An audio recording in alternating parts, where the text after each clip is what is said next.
So in this video, we're going to finally apply recursion to Java. So let's go ahead and create a new project, and we can call it recursion. And we're just going to add a new class. Let's just call it main. Keep things simple. Finish. Okay. So we have our main class. So what in For the example of recursion, we're going to create a recursive factorial program. And if you don't know what a factorial is from math, it's basically like you would have, let me just do an example here. So let's say the factorial is given by the exclamation point, like that. And I'll just, I can do it in here. It's much easier. Okay, so the factorial is given by an exclamation point after a number. So n factorial, n being any number, and n factorial equals n times n minus 1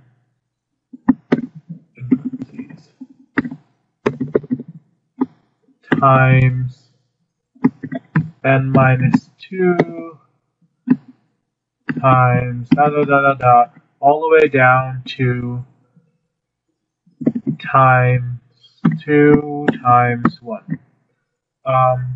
So that's what a factorial is. It's basically you take a number and then you multiply that number by everything that came before it.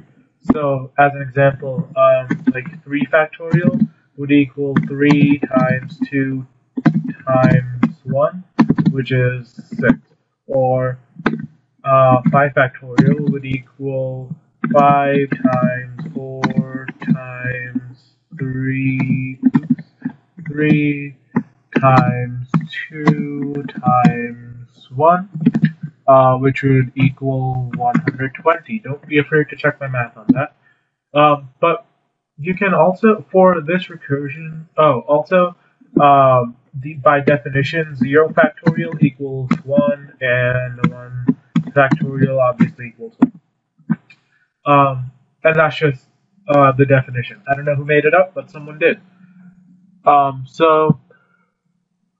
What would be helpful in this, recognizing this, would be that, let's say, for example, 5 factorial. 5 factorial equals all of this, but you can also say it equals 5 times 4 factorial, right? And so now, I don't know if you're catching on, but this is kind of the property that we're going to use in our program, because we should be able to, like we did with our recursive function, we should be able to, now that we have that 4 factorial, we can again go into the factorial program, and we can say 4 factorial equals 4 times, let's say, 3 factorial, right? And then we can say 3 factorial equals 3 times 2 factorial, because all these things, like 4 factorial equals 4 times 3 times 2 times 1, and that's why 5 times that would still give us 120. Or 4 times 3 factorial equals 4 factorial, because it's 4 times 3 times 2 times 1. You guys understand, you're smart. So we can keep using this, and we'll finally get 2 factorial equals 2 times 1 factorial, which actually just equals 2 times 1. So we know 2 factorial equals 2. So then we can say that 2 factorial, which is just 2, times 3 equals 6. And then we can say this equals 6 times 4 is 24. And then we can say 24 times 5 equals 120. And that's basically what we'll be using for our program. Now, if we were to put this in a way where,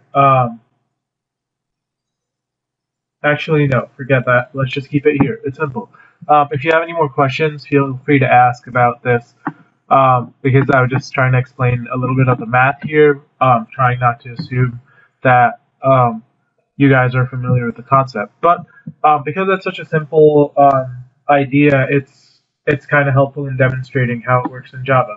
So we'll create a method, or an integer rather, where it finds a factorial of a number. And to do that, we'll say public int factorial int x. Actually, let's say n, because we used n before. And that we have it there. So now, by definition, we know that factorial, or rather, 0 factorial and 1 factorial equal 1. So we can say if x equals 1 or x equals 0, then we want to return 1. Otherwise, else, we want to return, so like we had in our notepad, if it's not any of those things, let's say it's 5, then we want 5, which is in our case n. Oops, have I been writing x? My bad. These should be n's. So we want to do n times n minus 1 factorial, right? Because that we can say that, because yeah. So n times n minus 1 factorial. Oops, I don't want that exclamation mark. Sorry. We'll say factorial n minus 1. Got mixed up in my Java language and math language. So this program basically works by saying, let's say we give it an integer. Let's say we give it 3.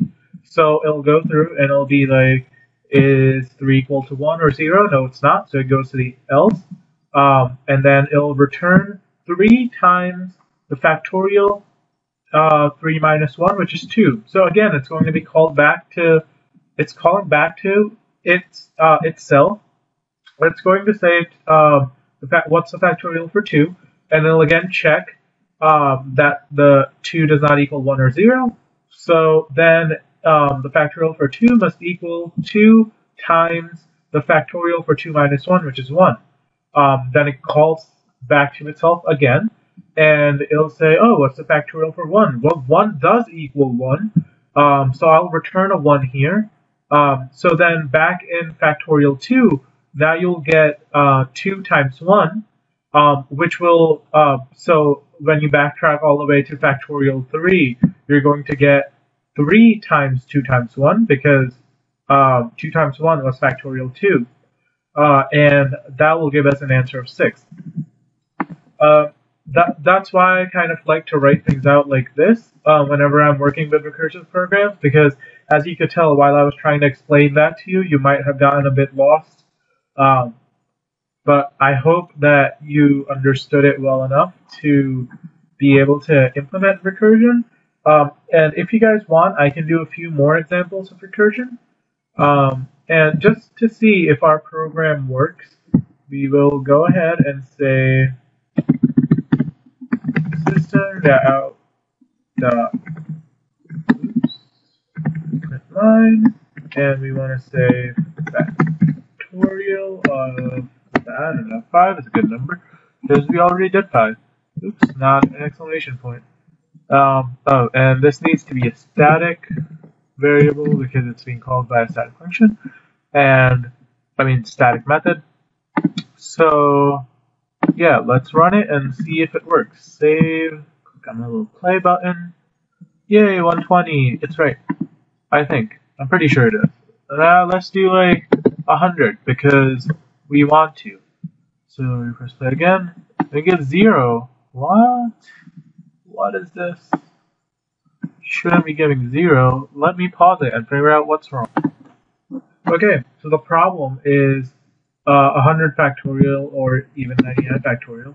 The number is way too big for an int to handle because int only goes up to, according to Oracle, if you can see it here, the maximum value for int is about 2 billion something, and when we put it in the calculator,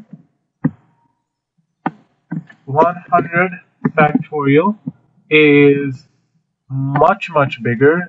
That's 10 to the 157th.